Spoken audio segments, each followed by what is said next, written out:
Ken Hensley here with the Urban Homestead. We are continuing with our video doing a tasting of the St. Edmunds Pippin, the Jonagold, Betsy Deaton, Old Virginia Winesap, Virginia Beauty, and Ozark Pippin. Our video camera is cutting out on us, so we're having to just tack these together as part one, part two, and so forth.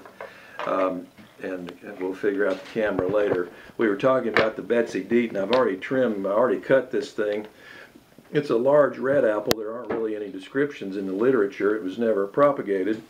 And I believe it's Ron Joyner from over in North Carolina has found this apple, if I remember right, and has made scions available, and a large red apple. And as I was saying, the elderly gentleman named this apple as one that he grew up with, and he seemed to be very fond of it. And so very obscure. I should say that the thing is susceptible to fire blight in our orchard, which may be the explanation as to why it's not really grown. Has never really caught on as a good apple for the home orchard. But oh, I think that's very richly flavored, don't you? Mm-hmm.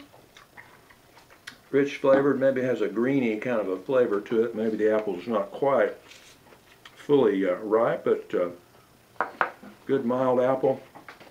So we'd recommend this Betsy Deaton, and it might be worthy of a trial up north where the fire blight wouldn't be as hard on it. Well, we come now to the Old Virginia Winesap. Winesap dates back to colonial times, and because it's a popular apple, it's one of those varieties that selections are made of the Winesap, maybe Limb Sports, and it was popular enough that there are other kinds of Winesaps have been selected from the original. Stamen Winesap is like that. The history of this Old Virginia is really lost to us. Dense apple, late ripener. How it got its name and where it originated is not especially clear. But we try here this Old Virginia Winesap. We have also the Hughes Winesap that we fruit here in our backyard. It's a richly flavored apple. The Slimp Winesap is another old Winesap cultivar.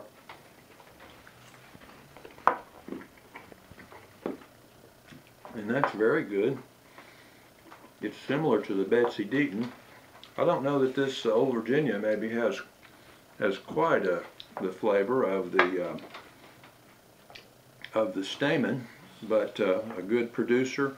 The tree is good and clean, and it's making, as you can see, some very large apples. So that's a nice feature. Well, we come to the Virginia Beauty now, and this is really one of our best sellers. Virginia Beauty has this dark red skin. It's a beautiful apple. It has this characteristic blemish a lot of times on the fruit. Here's a small one with the same thing. Often they're this way. It has a kind of a green cap, a star-shaped design here in the top of the apple, and it's a fragrant apple, and it's a mild, sweet apple. But it has the flavor is much richer than, say, a Red Delicious. It has hints of vanilla, cherry, and every year we come to these, and I think there may be one of my favorite apples in the orchard. There's just a uniqueness and a richness about the flavor that makes it stand out. And in fact, 1914, a fellow writing for the USDA, F.H. LeBaum, a Virginia farmer, he said the Virginia Beauty seems the very acme of deliciousness among eating apples. Others, as rich in flavor, do not have its sprightly juiciness.